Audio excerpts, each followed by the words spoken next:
शिवव्रती का व्रत कभी निष्फल नहीं होता है। तो कल रात्रि को संकल्प करना कि परसों शिवरात्रि है। शिवरात्रि के दिन सुबह संकल्प करना कि आज शिवरात्रि का मैं व्रत करूंगा। व्रत में 5 धर्म, तप, कर्म, जप, ध्यान और ज्ञान है। फिर आप स्नान आदि करके पहले तो शिवरात्रि का व्रत करूंगा, कल रात को सोचते सोचते सो जाना। और फिर परसों सुबह शिवरात्रि के दिन शांत शिव समाधिस्थ है और सब देव है, शिव जी महादेव है, क्योंकि शिव जी विश्रांति की महिमा जानते। भगवान नारायण देव शयनी एकादशी को शयन करते और देव उठी एकादशी को जगते।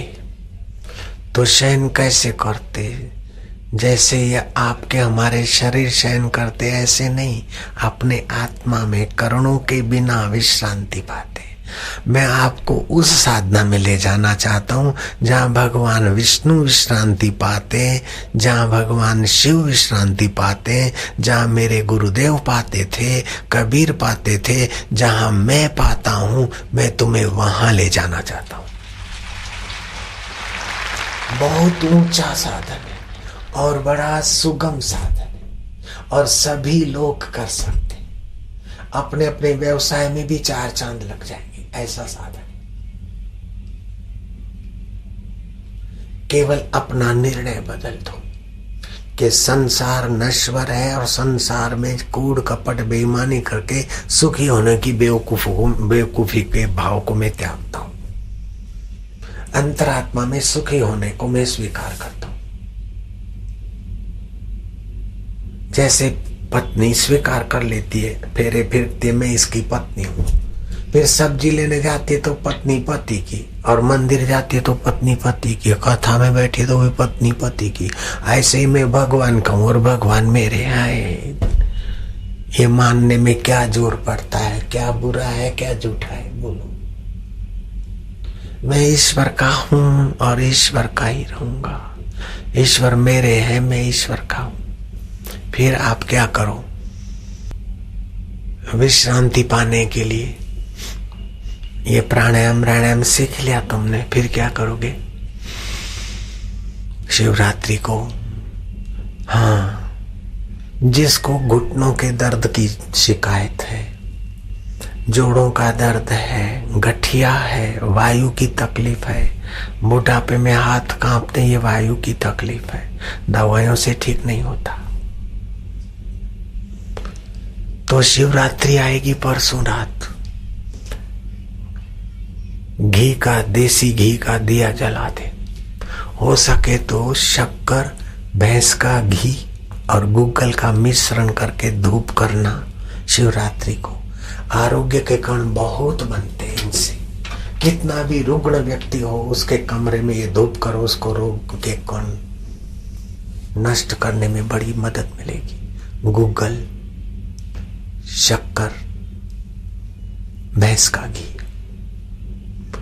आप दिया प्योर गाय के घी का दिया जला सके तो दिया जला लिया। और अगर घुटनों की तकलीफ है, वायु संबंधी तकलीफ है, किसी को पित्त संबंधी होती है, किसी को कफ संबंधी होती है, किसी को वायु संबंधी होती है, 3 में से कोई न कोई तो होता ही है। कफ संबंधी हो तो दाहिने नाक से श्वास ले, रम रम जप करे और बाहें से छोड़े 5-6 बार, 2-5 दिन, कफ का प्रभाव कम हो जाएगा। पित्त संबंधी तकलीफ है, गर्मी ज्यादा है, तो बाहें नाक से श्वास ले, हरिओम शांति शांति जपे और दाएं से छोड़े। गुरु गीता का, शिव गीता का थोड़ा जप करे, तुलसी के 5 पत्ते डाल के कटोरी में रखे और फिर वो पानी पत्ते चबा ले, पानी पिया करे। रोज सुबह ऐसा करे, थोड़े दिन में आराम हो जाएगा। अगर शरीर में जलन और गर्मी है, आंवले का पाउडर अथवा तो आंवले का रस का घोल बनाकर शरीर को मत्थे में लगा दे, शरीर में लगा दे, 10 मिनट तक बैठे, बाद में स्नान करे। गर्मी और आंखों की जलन में आराम होगा।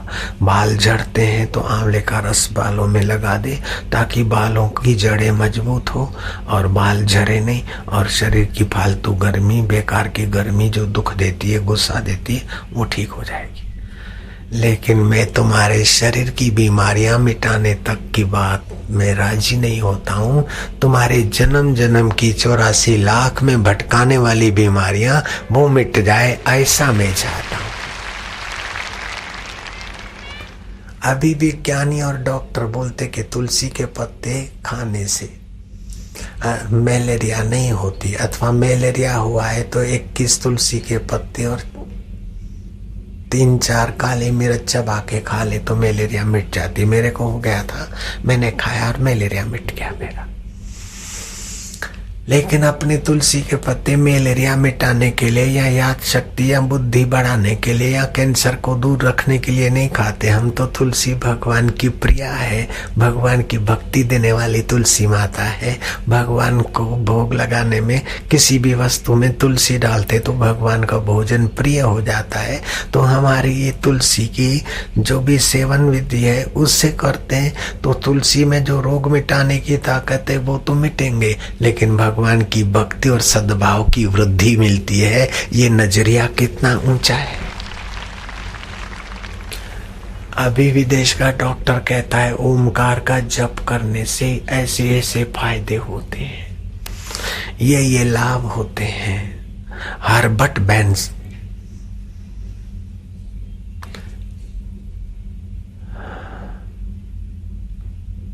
हर्बर्ट बेनार्ड कहता है कि ओमकार का जप करने से आपकी रोग प्रतिकारक शक्ति बढ़ती है। ओमकार का जप करने से आपको ये शारीरिक फायदे होते हैं। हम हर्बर्ट बेनार्ड को धन्यवाद देते हैं, लेकिन हम ओमकार का जप केवल इतने फायदे के लिए नहीं करते। ओमकार तो भगवान का स्वाभाविक सीधा नाम है और मंत्रों का शिरोमणि है, इसलिए ओमकार जप हम शिव जी के साथ भी जोड़ देते। ओम नमः शिवाय। तो आप लोग शिवरात्रि के दिन क्या करना कि शिव पूजन का संकल्प करना, मौन रखना, उपवास रखना, बहुत भूख लगे तो सेव फल अथवा अंगूर खाना अथवा गाय का दूध पीना। शिवरात्रि का जागरण, उसमें व्रत उसे बोलते हैं जो वरणीय है, जिसको हम वरण करें, जिससे हमारा दुख और पाप और दीनता छूटे और ऊंचे सुख और ऊंचे पद को पाए। और उस जिसको हम वरण करें उसमें डटे रहने की निष्ठा का नाम है व्रत। तो दिन भर शिवरात्रि का व्रत, रात्रि का जागरण, और वायु तकलीफ है तो आप घी का दिया जलाकर बम बम बम बम बम बम बम बम, ये बीज मंत्र है। 1.25 लाख जप करने से जोड़ों का दर्द, गठिया दर्द, वायु संबंधी कई शिकायतें चमत्कारिक रूप से एक रात्रि में शिव जी की कृपा से भाग जाएंगी और शिव जी की प्रसन्नता मिलेगी। नफे में खाली बम बम बम बम। जिसको ये रोग मिटाना हो और शिव जी की कृपा पाना हो, वायु संबंधी रोग, सभी लोगों के लिए नहीं है। बाकी के लोग क्या करें, पूजा करके फिर प्लूत जप करें शिव तत्व में आराम पाने के लिए। ओम, होठ बंद हो जाएंगे मां बोलोगे तो। ओम,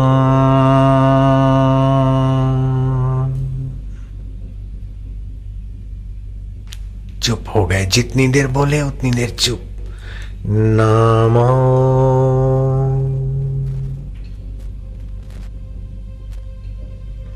शिवाय।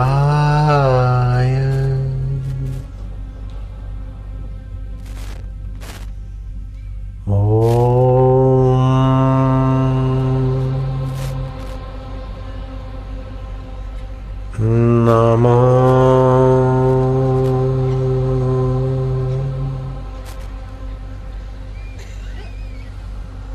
शिवाय।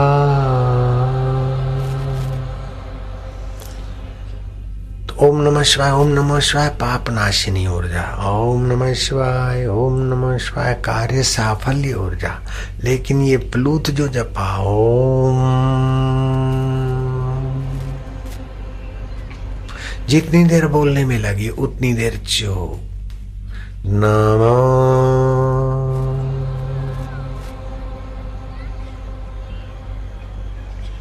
शिवाय,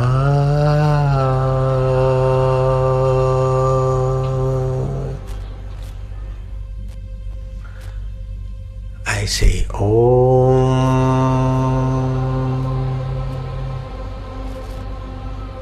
नमो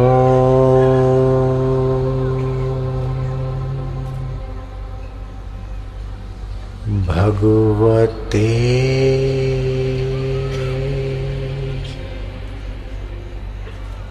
वासुदेवा।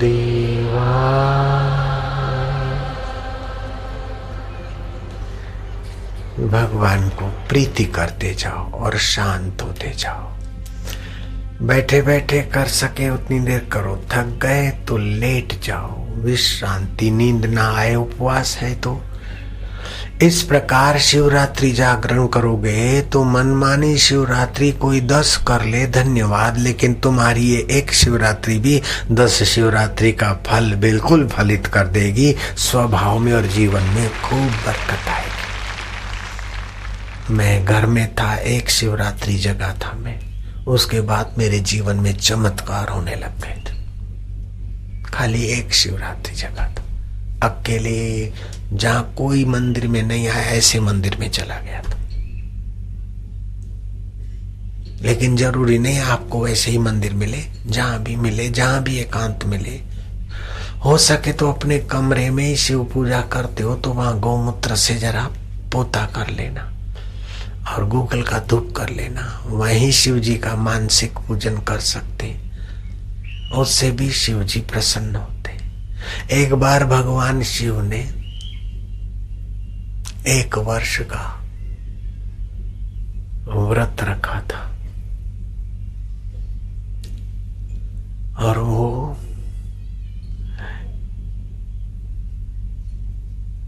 खप्पर व्रत रखा था। और व्रत रखकर घूमते घूमते त्रिलोकी में विचरण करते करते उज्जैनी में 1 वर्ष शिव जी ने बिताया। उस समय जंगल झाड़ी थी। देवताओं को पता चला तो देवता लोग दर्शन के लिए आए कि शिव जी ने खप्पर व्रत लिया है। खप्पर व्रत का मतलब क्या है पता है? खाली पास में खप्पर रखने का, उसी खप्पर में पानी भर के उपयोग लाना, उसी खप्पर के पानी से बबूत बबूत मल के शरीर को लगाना, जहां नींद आए पड़े रहना।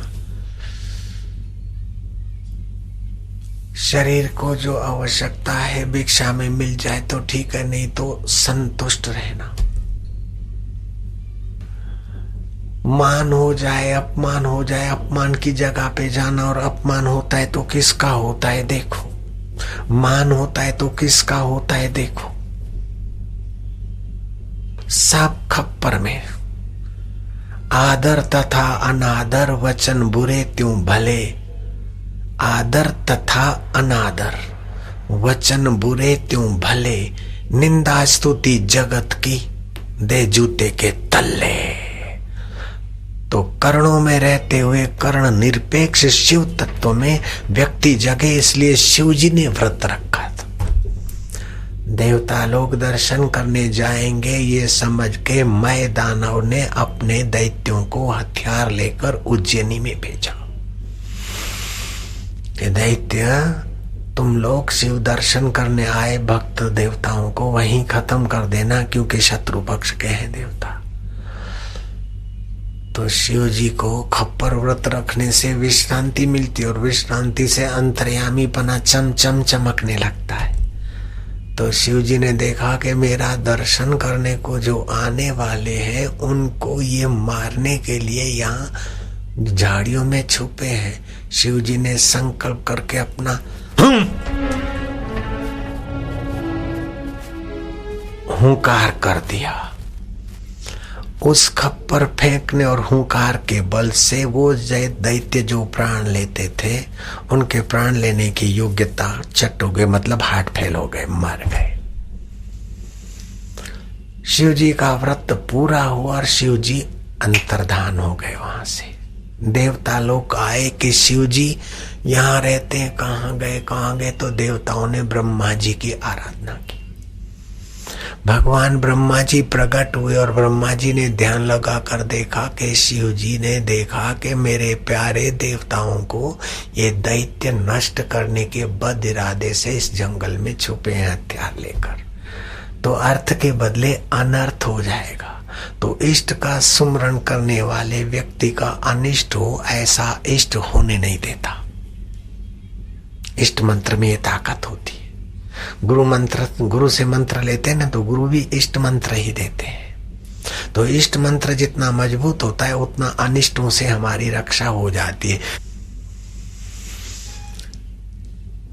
तो जीवन में बहुत बहुत लाभ होते हैं। भगवान शिव ने पार्वती को कहा कि बिना दीक्षा के जीवन व्यर्थ है सती। वामदेव गुरु से भगवान शिव ने पार्वती को दीक्षा दिलाई। स्कंद पुराण में ये बात आती। भगवान शिव पार्वती को ले जाते थे अगस्त ऋषि के आश्रम में, सत्संग सुनते हैं। शिव जी को भी सत्संग प्रिय है, सुनते सुनाते। राम जी भी वशिष्ठ के चरणों में सत्संग सुनते हैं। सीता और लखन को भरद्वाज जी के चरणों में ले जाते, स्वयं भी सत्संग सुनते। कृष्ण भगवान भी युद्ध के मैदान में अर्जुन को सत्संग सुनाते हैं। दुनिया की सारी बदौलत अर्पण करके भी सत्संग मिलता है तो सौदा सस्ता है। अगर सत्संग मनुष्य जीवन से निकल जाए, व्रत उपवास निकल जाए, तो मनुष्य जीवन अभी जो दिख रहा है उससे बड़ा भयंकर हो जाता। जिन देशों में व्रत का महत्व नहीं है, उपवास का महत्व नहीं है, सत्संग का महत्व नहीं, वे देश भले बाहर से धनाढ्य दिखते लेकिन हिंदुस्तान से बहुत ज्यादा दरिद्र है बेचारे। औषधि खाने के बाद भी नींद नहीं आती, ये दरिद्रता की पराकाष्ठा है। भोजन है, पचता नहीं है। गाड़ी है, बैठ नहीं सकते। मन है लेकिन शांति नहीं है। बुद्धि है लेकिन बुद्धिदाता में क्या, कुछ पता ही नहीं। कितने बेचारे दया के पात्र हैं। मैं तो भारतवासियों को अभी भी धनवान मानता हूं। वो जमाना था कि सोने के बर्तन में भारत के लाल भोजन करते थे, वो जमाना था। युधिष्ठिर ने यज्ञ किया तो 1 लाख साधु ब्राह्मणों को सोने के बर्तनों में भोजन कराकर हाथ जोड़कर प्रार्थना करते, भो भो साधु। राजसू यज्ञ में ये सोने के थाली कटोरे आप दीक्षा में, दक्षिणा में स्वीकार कर लो। कुछ ब्राह्मण साधु ले जाते, कुछ बोलते कि असली आत्म सुख कर्ण निरपेक्ष हीरा हमारे पास है, तो ये थाली के जैसे तुम पत्तल छोड़ के उठ जाते हो, ऐसे थालियां छोड़कर उठ जाते थे। वो जमाना था। भगवान शिव जी तो चले गए, खप्पर व्रत पूरा हो गया। देवता लोग विवल हुए, ब्रह्मा जी प्रकट हुए उज्जैनी में महाकाल। ब्रह्मा जी ने ध्यान लगाकर देखा कि ऐसा हुआ था। देवताओं, तुम्हारा हनन करने के लिए दैत्य मैदानों ने दैत्य भेज रखे थे। पूरा लंबा चौड़ा जंगल था वहां, इसलिए शिव जी ने तुम्हारी रक्षा के निमित्त खप्पर फेंक दिया उन पर और वे नष्ट हो गए वहीं शिव जी के संकल्प से। और शिव जी यहां से संकल्प करके अंतर्धान हो गए। देवताओं को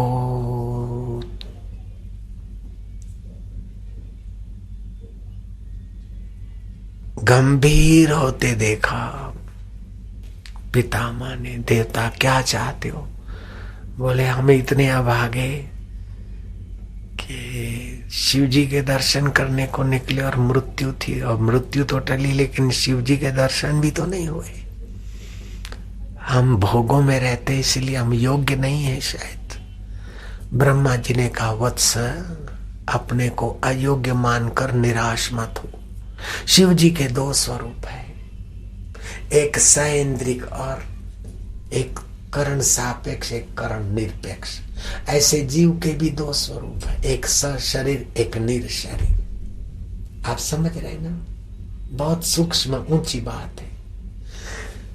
तो शिव जी जो आंखों से दिखते हैं तो वो माया विशिष्ट शिव है, लेकिन शिव माना कल्याण स्वरूप, जो नेत्रों में देखने की सत्ता देता है, कान में सुनने की सत्ता देता है, मन को सोचने की सत्ता देता है। ये सब बदल जाते, फिर भी जो नहीं बदलते वह शिव जी का वास्तविक स्वरूप है, करण निरपेक्ष। तुम उसी वास्तविक शिव स्वरूप में ध्यानस्थ हो जाओ, प्रार्थना करो, तो फिर उसी की प्रसन्नता से साकार भी प्रकट हो जाएंगे। नामदेव ने, एकनाथ ने, ज्ञानेश्वर ने क्या करा, मूर्ति का आधार लेकर अमूर्त में गए, और अमूर्त में गए तो मूर्ति वाला भी प्रकट हो गया। समर्थ ने भी ऐसा किया। पंचवटी में सियाराम जी आए थे, समर्थ रामदास से प्रकट हुए, मिले, लेकिन सिया माना वो भक्ति की धारा और राम माना वो चैतन्य, वो वृत्ति एकाकार हुई तो सियाराम प्रकट हुए। तो ये भक्ति का, सूक्ष्म भक्ति का रहस्य ब्रह्मा जी ने देवताओं को समझाया। तुम चुप हो जाओ, ध्यानस्थ हो जाओ। नास्ति ध्यानम समम तीर्थम। और तुम्हारा संकल्प है वो आत्म शिव जानते हैं। आप विश्रांति पालो, जो संकल्प है उसको लेकर चुप हो जाओ। अपने आप शिव जी का आत्मा, तुम्हारा आत्मा एकाकार हो जाएगा। शिव जी कृपालु है, प्रकट हो जाएंगे। सूरज की किरण चलती है 1,86,000 माइल की गति से तो 8 मिनट में पहुंचती है। करोड़ों करोड़ों माइल सूरज आपसे हमसे दूर है, लेकिन आपकी आंख की पलक खुलते ही सूरज दिख जाता है। तो आपके मन की गति करोड़ों माइलों से भी ज्यादा तेजी से है। ऐसे आप मन से शिव में आराम करोगे तो शिव मन से यहाँ प्रकट होने में देर नहीं लगेगी। महाराज देवताओं ने सामूहिक संकल्प था, विश्रांति पाई और शिव जी देख गए, जान गए कि मेरे प्यारे मुझे साकार रूप में देखना चाहते। शिव जी प्रकट हो गए। देवताओं ने स्तुति की और शिव जी प्रसन्न हुए और शिव जी ने कहा, वरम ब्रूयात, वरदान मांग लो। और घरदानी है तो देने बैठते तो आगे पीछे का गणित लगा के नहीं देते। एवं मस्तु। बोले प्रभु, एक तो आपकी भक्ति प्रीति, जैसे आप सर्वावस्था में समाधि, काम विजयी हो, भोग पर आपका है नियंत्रण, और योगेश्वर हो। हे योगेश्वर, आपकी प्रीति भक्ति विश्रांति मिले। दूसरी बात, देवता लोग आएंगे, मैदानों के दैत्यों ने हमको मारने का संकल्प किया, आप नाराज होकर खप्पड़ उछालकर उनको नष्ट कर दिया। लेकिन प्रभु, उन नष्ट हुए दैत्यों की सद्गति हो जाए। शिव जी प्रसन्न हुए कि देवता, तभी तो तुम देवता हो कि देर सबेर दुश्मन की गहराई में भी हमारा परमात्मा है, ऐसा नजरिया है। देवता तुम्हारा जय हो, यश बना रहेगा। और जो शिव जी के खप्पर से गए हैं, शिव जी के हुंकार से गए, तो इधर उधर काय को जाएंगे, शिवलोक में ही है, मेरे गण हो गए हैं, वहां शांति से रहेंगे। ललाट पे तिलक करने से शिव नेत्र, जिसको विज्ञानी लोग पीनियल ग्रंथि बोलकर अभी इसकी सराहना कर रहे हैं, वो विशेष सजग रहता है। और इस शिव नेत्र पर तिलक महिलाओं को हर रोज करने का आदेश दिया शास्त्रों ने, क्योंकि महिलाएं ज्यादातर मूलाधार, स्वादिष्टान, मणिपुर इन केंद्रों में जीती हैं।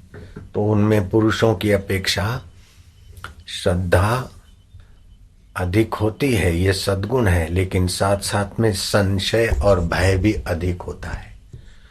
तो संशय और भय का कोई दुरुपयोग न कर ले, इसलिए उनकी पीनियल ग्रंथि शिव नेत्र की यात्रा अच्छी हो तो शास्त्रों ने आज्ञा दी कि महिलाओं को तिलक प्रतिदिन करना चाहिए। आदमी तो जब कोई शुभ कर्म हो तभी भले तिलक करे, तो उसके शुभ कर्म में बरकत आएगी, सूझबूझ से होगा। लेकिन महिलाएं तो रोज करें।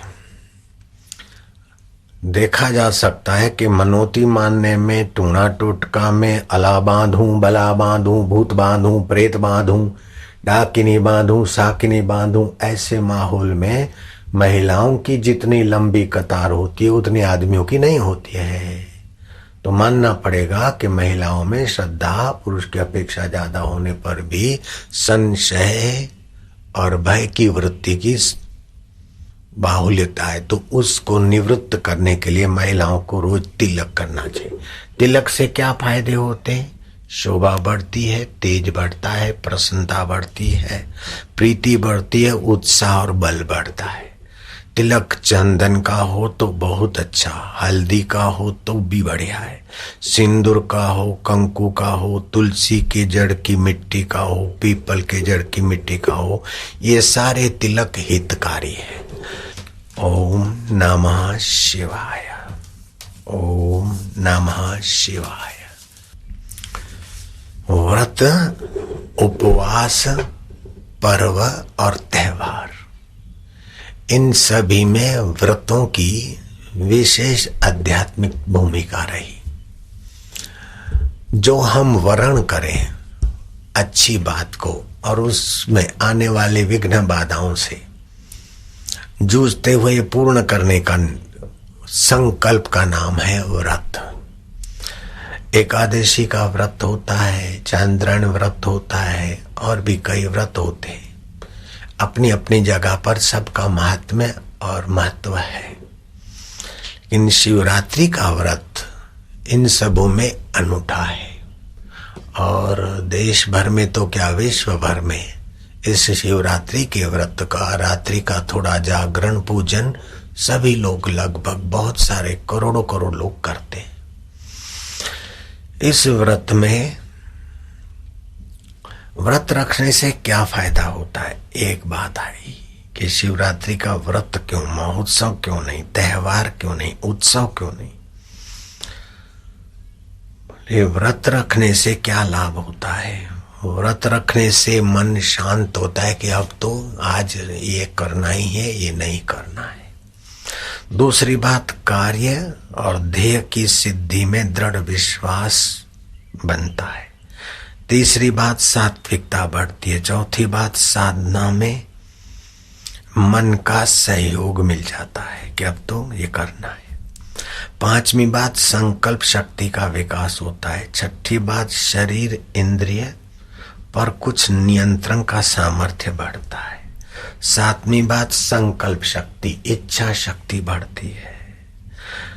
सात्विक इच्छा शक्ति बढ़ती है, जिसको बोलते हैं आशीर्वाद, दुआ। तो जिसके जीवन में व्रत नियम नहीं है, उसके संकल्प में बल नहीं है, उसके आशीर्वाद में भी बल नहीं होता।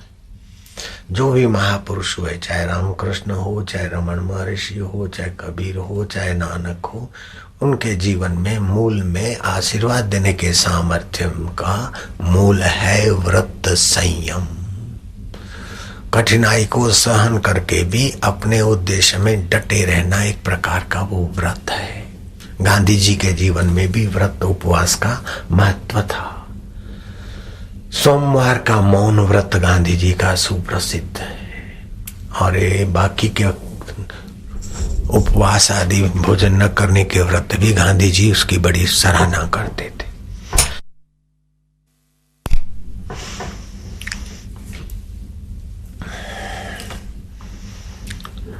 महान आयुर्वेदज्ञ वाक भट्ट से देवों के वैद्य अश्विनी कुमार रूप बदलकर परीक्षा लेने को आए।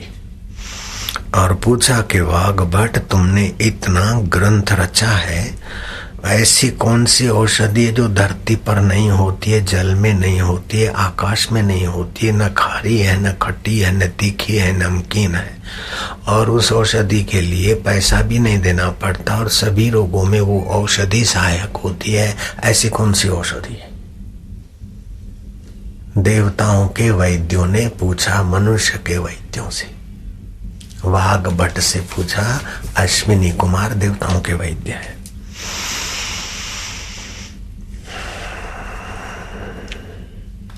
अभूमि जन्मकाशम पथ्यम रस विवर्जितम पूर्वाचार्य समाख्यातम लंघनम परमौषधम।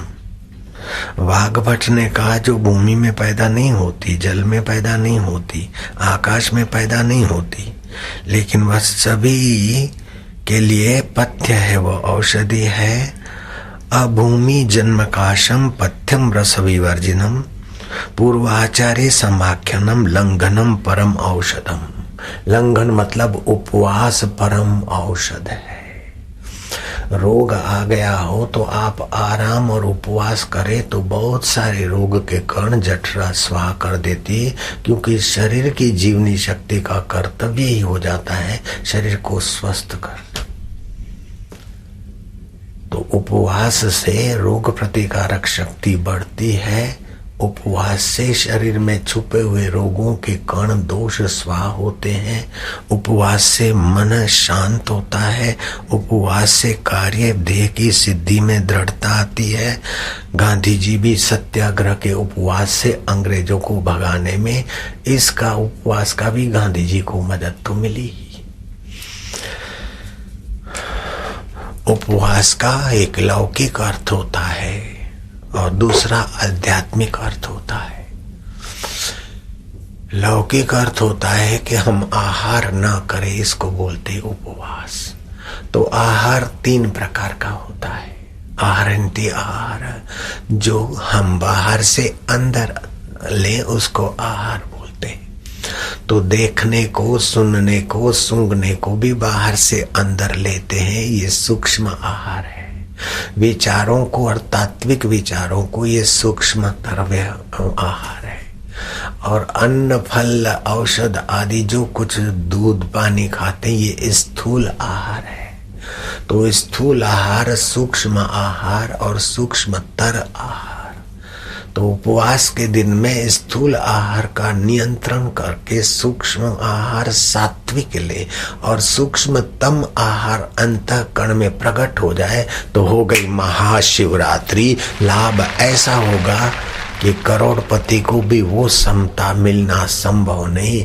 अरबपति के जीवन में भी वो आंतरिक आनंद और शांति और खुशहाली संभव नहीं जो उपवास व्रत वाले को सहज में मिल जाती। साधारण आदमी सुख सुविधाओं में जीने वाला आदमी को जरा सा दुख और असुविधा आ जाए तो जितना खिन्न और अशांत हो जाता है, अथवा सफलता मिल जाए तो जितना हर्षित हो जाता है, उतना व्रती के जीवन में हर्ष और शोक के धक्के नहीं लगते। हर्ष और शोक के धक्के जितने कम लगेंगे उतना उसकी आध्यात्मिक उन्नति और मानसिक उन्नति मानी जाती है।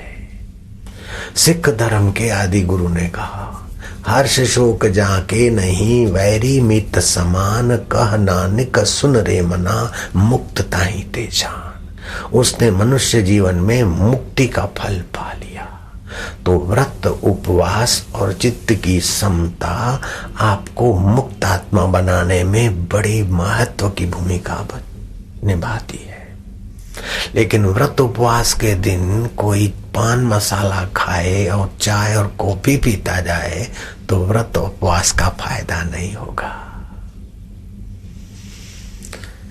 सात्विक आहार और सूक्ष्म आहार ये तामसी आहार है। चाय, कॉफी, पान मसाला ये तामसी है।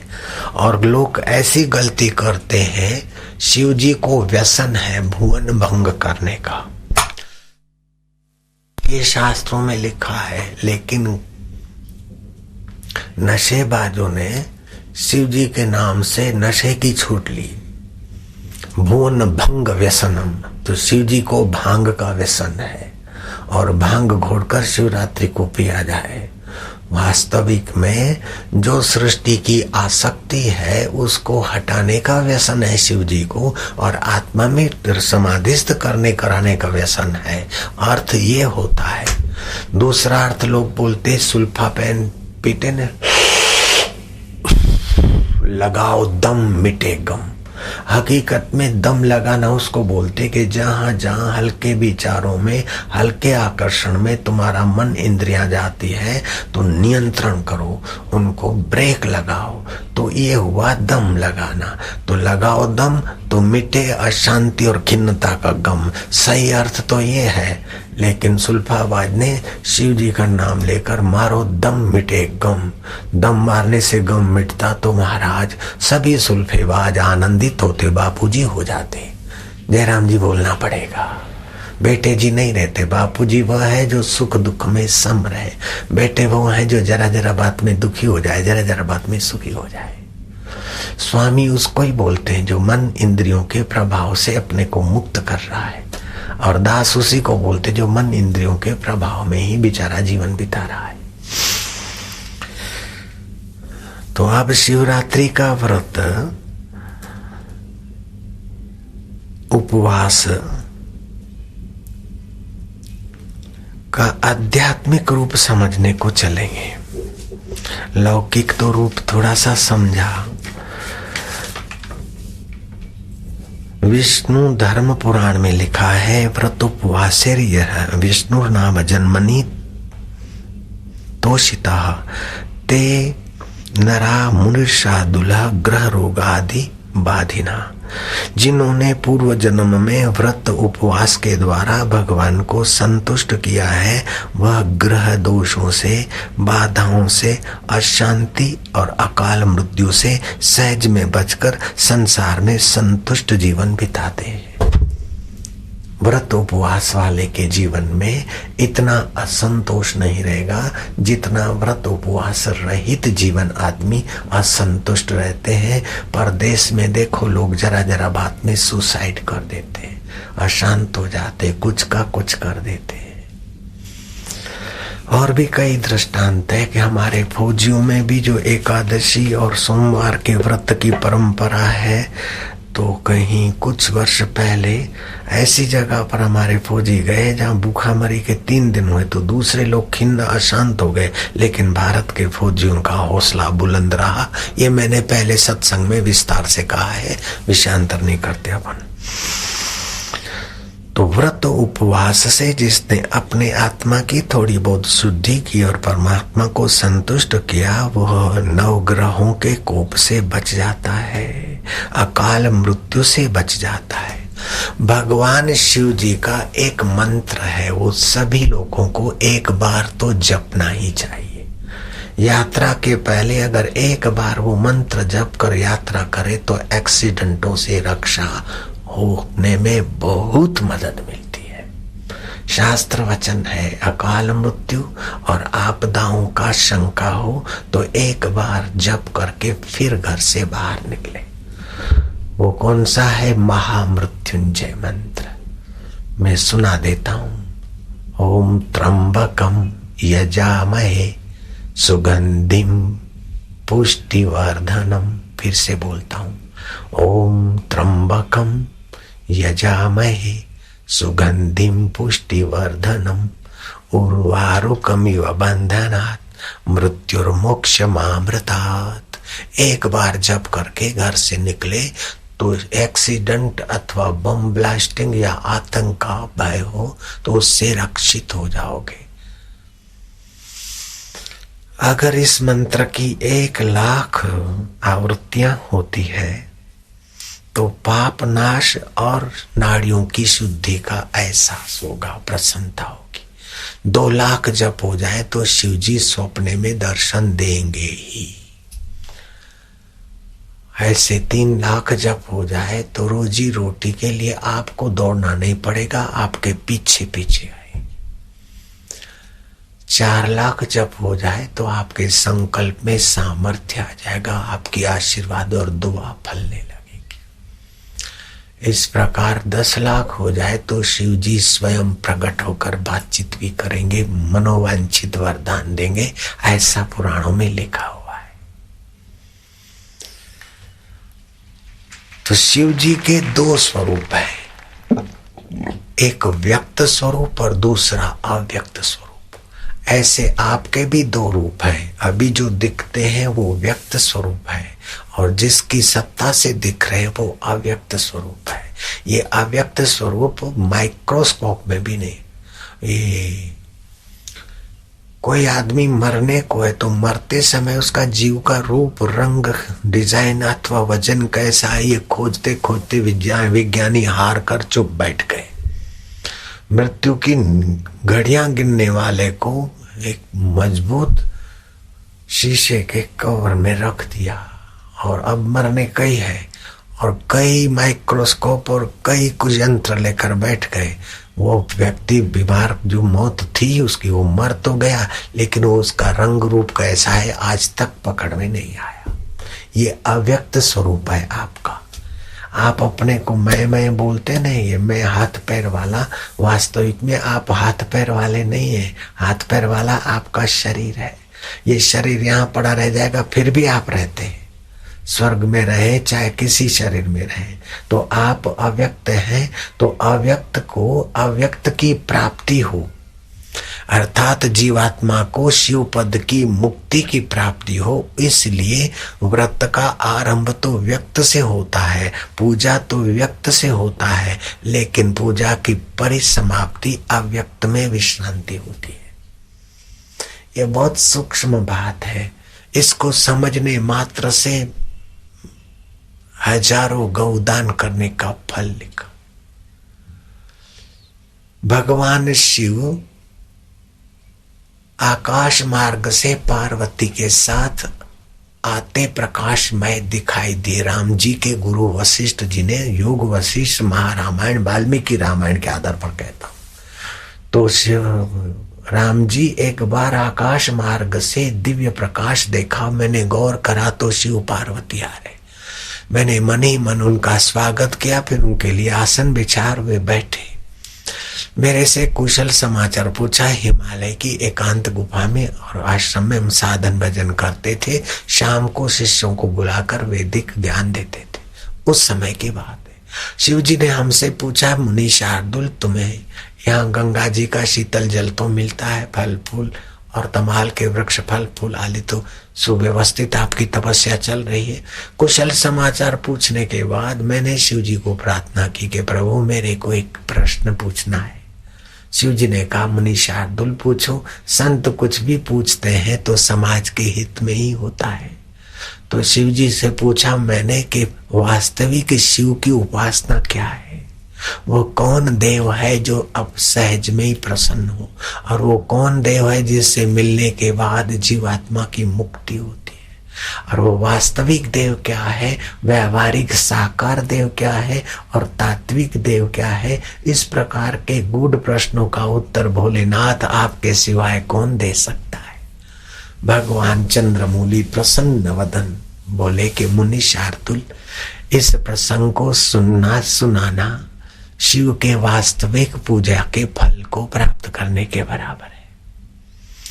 ये मैं आपको योग वशिष्ठ महारामायण वाल्मीकि रामायण के आधार पर सुना रहा हूं। शिव जी ने कहा कि इंद्र भी वास्तविक देव नहीं है, वरुण भी वास्तविक देव नहीं है, कुबेर भी वास्तविक देव नहीं है, और तुम भी वास्तविक देव नहीं हो, मैं भी वास्तविक देव नहीं हूं, लेकिन वास्तविक देव जो तुम्हारे, हमारे और इंद्र के अंदर छुपा है वो अव्यक्त आत्मा परमात्मा शिव वास्तविक देव है, और उसी देव का ये अभिव्यक्त संसार और शरीर है जो 10 कोस नहीं चल सकते। 10 कोस बराबर 32 किलोमीटर। जो 10 कोस नहीं चल सकते हैं उनके लिए 2 फलांग भी चलना अच्छा है। जो वास्तविक शिव तत्व का ज्ञान और सत्संग नहीं पा सकते उनके लिए ऋषियों ने बाह्य शिवलिंग की पूजा का विधान किया है और उसमें बिली पत्र चढ़ाने का विधान किया। बिली पत्र वायु दोष शामक होते हैं, इसलिए सावन महीने में बिली पत्र की पूजा की विशेषता है। और बिली पत्र के वातावरण से सत्व की वृद्धि होती है। और बिली पत्र में 3 पत्ते होते हैं, तो जीवन में सत्व गुण भी है, रजोगुण भी है, तमोगुण है। इसी से यह सव्यक्त शरीर चलता है। लेकिन ये हो के बदल जाते हैं, फिर भी जो नहीं बदलता है उस शिव की स्मृति याद आए अंतरात्मा में, इसलिए बिली पत्र चढ़ाकर शिव की पूजा का विधान है। फिर शिव की पूजा पंचामृत से की जाती है, दूध, दही एवं शहद आदि। तो ये पंचामृत क्या है कि पंच भौतिक स्थूल शरीर और पंच भौतिक ये जगत जिस आत्म शिव से संचालित है, उसी शिव को सर्वश्रेष्ठ सर्वोपरि जानकर उसी की पूजा स्मृति की याद लाने के लिए पंचामृत से पूजा कही गई है। नारायण नारायण।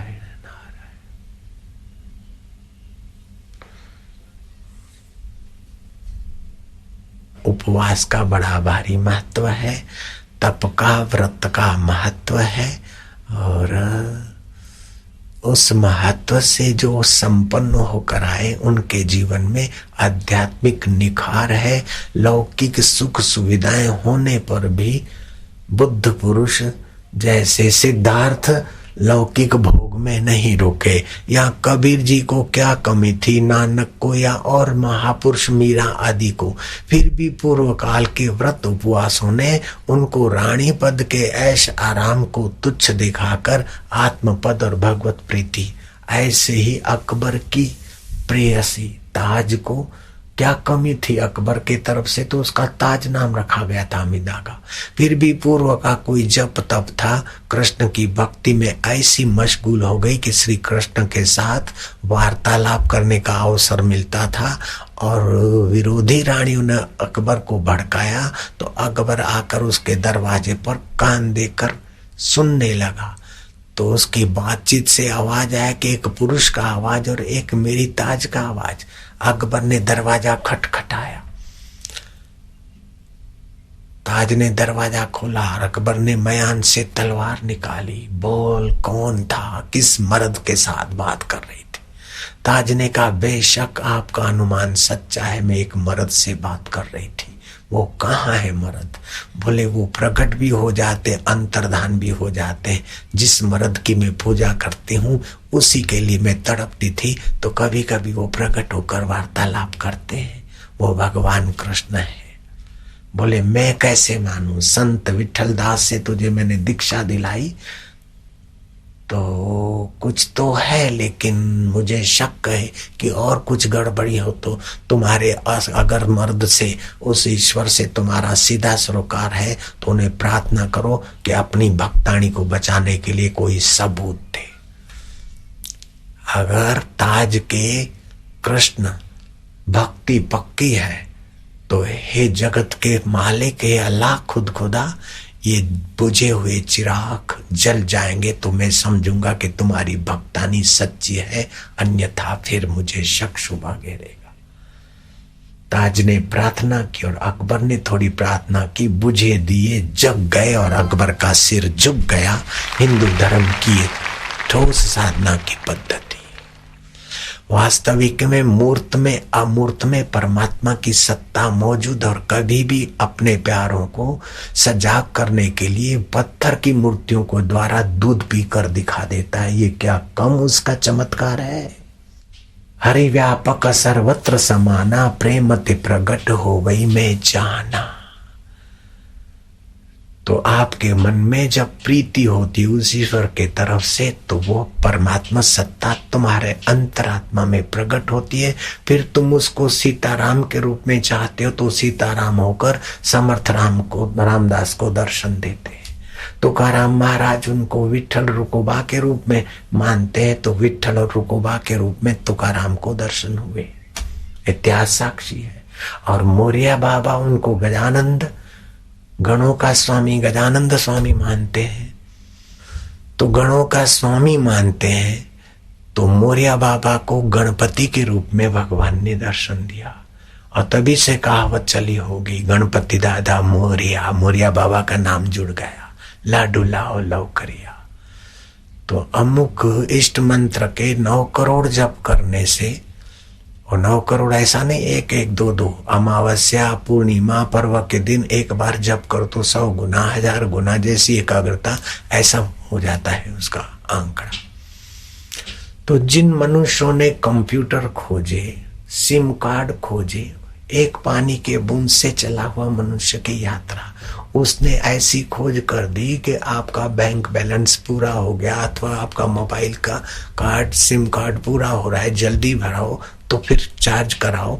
जब उनके कंप्यूटर सिस्टमेटिक काम कर लेते हैं तो ईश्वर की सृष्टि का कैसा कंप्यूटर होगा, मनुष्य की कल्पना के बाहर है। लेकिन ईश्वर की सत्ता को माने बिना कोई चारा ही नहीं। ऐसी कौन सी सत्ता है जो आप कोई नहीं देखता और बुरा करते तो दिल में धड़कनें बढ़ जाती है?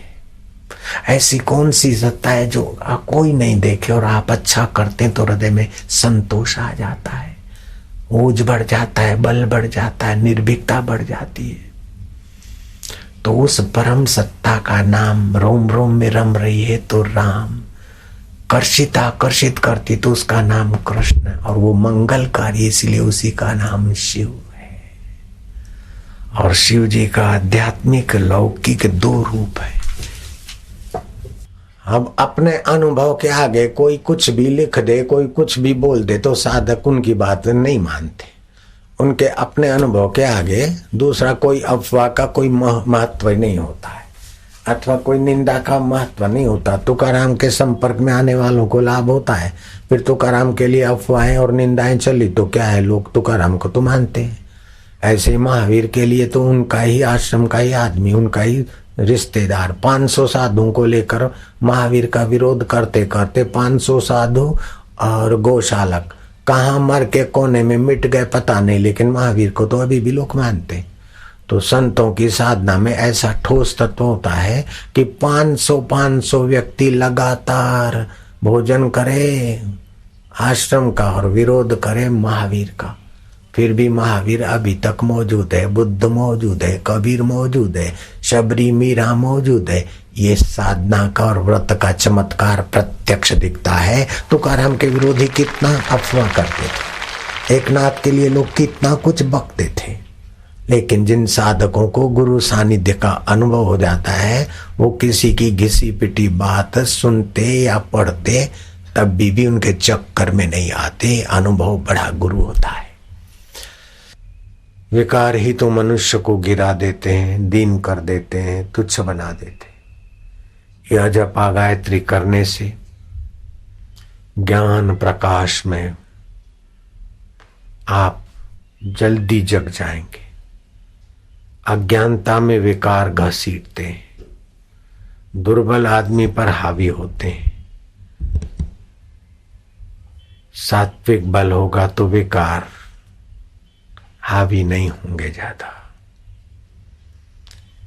इसी श्वासोश्वास की उत्तम साधना को संत कबीर जी ने अपनी वाणी में वर्णन किया। माला श्वासोश्वास की जगत भगत के बीच, जो फेरे सो गुरमुखी ना फेरे सो नीच। जो नीची बुद्धि के हैं, नीची मति गति वाले हैं, वे ऐसी ऊंची साधना नहीं कर सकते। अथवा जिनके छोटे गुरु हैं, तांत्रिक है, टूणा टोटका आला बंधु बला वाले हैं, वो ऐसी साधना का महात्म नहीं जानते, नहीं कर पाते। ये तो कोई ब्रह्म ज्ञानी साक्षात्कारी महापुरुष, ईश्वर प्राप्त महापुरुष ही इस साधना को जानते हैं, उस तक पहुंचते और पहुंचाने की ताकत रखते। श्वासोश्वास की गिनती 50 की हर रोज करने वाले साधक के जीवन में साधन भजन में भी बरकत आती है और भाग्य में भी परिवर्तन होने में आसानी होती। मेटत कठिन को अंक भाल के, भाग्य के को अंक मिटने में बड़ी मदद मिलती।